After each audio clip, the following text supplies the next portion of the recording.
Kyle. Kyle's calling from Canada and helped us test the lines earlier. Kyle, you're live with Eric and Jamie. Hi, Eric and Jamie. How are you guys doing today? Hey, doing really good. How about yourself? I'm doing marvelously. How are you? I'm doing all right, surviving a Canadian winter. Oh, yeah. I'm so it sorry. Must be, are you inside the winter vortex? Yeah, I've been in there. I had a minus 51 with wind chill. Ooh. Survivor over here. Oh, yeah. What did you want to talk about today? Well, I kind of want to have a light conversation about a heavy topic. Ooh. You've got the right show. Yeah. So it to me, like I considered what to call in about here, and I thought about calling in about real simple stuff there that doesn't really mean too much to anyone there. So I decided to call in with something that I consider meaningful or important. So that's why I'm going to bring up the topic of non-religious salvation and how that connects to the ending collective suicide. Well, let's start by defining our salvation. terms. Yeah. Yeah. Yeah. And about salvation, it's almost exclusively a religious term. It's hardly ever used outside of religion. And it is a term that is meaningful to me in the way of how I define it as the preservation from harm, ruin, or loss. And I'm not referring to salvation the way as in deliverance from sin and its consequences, like Christians believe. So I'm talking about preservation from harm, ruin, or loss. That's what I talk about, non-religious salvation. So can I jump in here, Kyle? Do you believe in religious salvation as well? Who knows? They could be connected, but I'm talking about the harm, ruin, and loss that we face today. That many people don't belong to a religion, but salvation is still relevant to our lives when it comes to preventing harm, ruin, or loss. Well, I think this is probably going to be a really short conversation because that definition, preventing harm, ruin, and loss, those are things that I think everyone officers try and do. Yeah, and that we want to try and enforce through our system of laws. So let me see if I can parse this out a little bit, because you've said salvation is important in order to prevent these things. Is there a specific non-religious salvation you're thinking of, or are you talking about generally being? Oh, okay. Can you describe what that is? Well, I have a timeline that comes from the World Wildlife Federation Living Planet Report of 2016. And that was one of the largest wildlife and habitat loss studies done. And what they found was kind of startling to them. And the scientific community is having a hard time conveying the information to the public about how critical it is. But anyway, they say we lost 58% of all wildlife between 1970 and 2012 due to our unsustainable energy and food practices. And that's quite a bit of loss. And our demand for food and energy is going to increase between 2020 and 2030, and we're only going to have under half of what we had before 1970. So we're connected to the chain of events in that way there. And so my concern is how much life we're going to have by 2030 with all the different environmental aspects that's going on. Like in the Canadian Arctic right now, with the permafrost melting, there's huge amounts of methane and mercury being released that wasn't in our atmosphere before, and that's way worse than the CO2.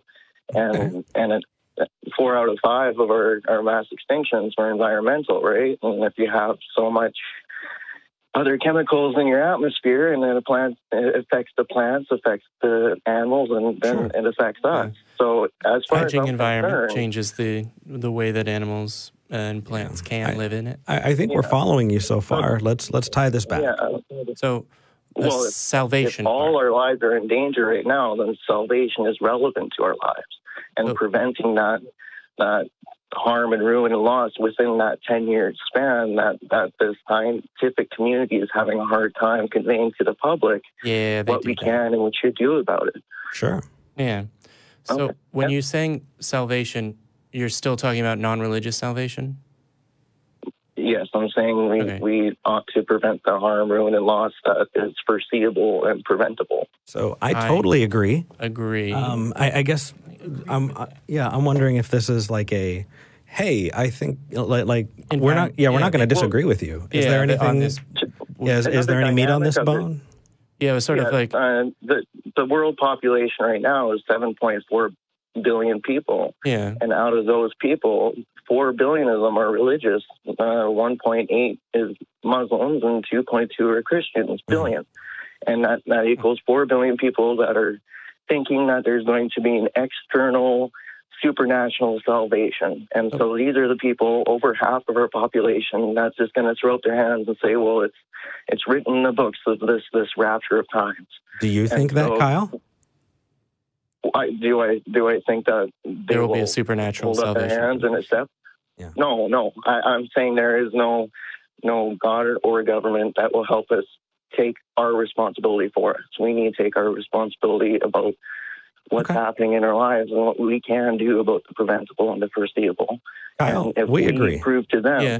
So if we, the 3.4 billion people on Earth that remain, that aren't the 4 billion people that would throw up their hands, we can prove to them that there is no need for a savior. We can save ourselves, right? And that's the point. Wholeheartedly agreed. I agree. So Kyle, it says here that you're calling from Canada, but some of the things you've said, I would expect a U.S. citizen or to say.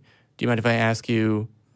I guess, as long as it doesn't come across as weird, do you mind if I ask you when you're talking about we need to hold our governments? Like, are you talking about you holding the Canadian government and Americans holding the American government accountable?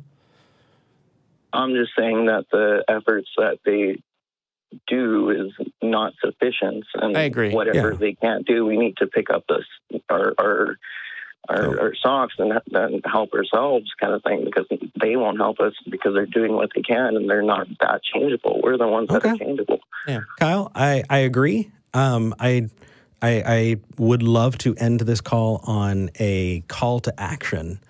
Do you know any places that we can point people to get active, or are we going to just generally say, find a way to get active in your community, call your local government representative, those kinds of things? Yeah, I'm sure there's a lot of nonprofit groups you can join. Anywhere you want to give a shout out to? I would encourage people to find out what local organizations can help them become more self-reliant and sufficient. And the government will do what they do, but we can do more locally. That's my call to action. Well, we really appreciate your call, man. I wholeheartedly agree that when you have a platform like ours, that there's an ethical responsibility to use that platform to draw attention to these kinds of things. So thank you for calling in. We appreciate it. We did not have anything that we're going to push back with you on. However you want to define salvation really doesn't matter when it comes to the point of being good stewards of the earth. Are you sure destroying the earth is bad? But thank you for calling. Yeah, I was going to say, we should continue this conversation on Reddit, because I think that's an excellent format for longer answers and the sharing of resources as the conversation goes. That and, well, I guess I'm just in what is the point of disagreement mode, because I was like that, and I'm sure someone will say nuh-uh, and then the evidence and an understanding of global warming can be established that way. Yeah. Well, if I called a religious talk show, you'd have disagreement about most of it, right? And I think it depends. So here's what I will say, because the one thing that you've said that sort of touches on the main thrust of the show, which is firmly held beliefs, particularly those that are religious, is that there's 2 point whatever billion Christians and 1 point whatever billion Muslims. Weird to say this, but hashtag not all Christians. deny the existence of anthropomorphic climate change. I mean, I went to a Catholic school, and I know my teachers there were, I watched an inconvenient truth, both in middle school and high school, that kind of thing. So... Yeah, and for us to get to that point where we all come together within this 10-year span where we don't go past that point of no return, then we need to come together with all those religious people, right? And how are you going to come together when you're in disagreements about coming together? Kyle, you're in agreement with us. Sorry. I will. You guys have... You too, brother. Thank you. No, don't be... Yeah. Is that... And I'll see you on Reddit. Kyle... Thank you. You made my day in a very, very prejudicial way. All right. I appreciate you. Okay. Take care, bud. I appreciate what you guys do. Yes, and thank you for calling in. This is an important issue, and we're all going to die. I feel like a jerk about it, but I just want to make sure that we're not all, restating the same thing over and over and rehashing something that we all agree on. We all agree we're going to die. It's fine. No, that's great.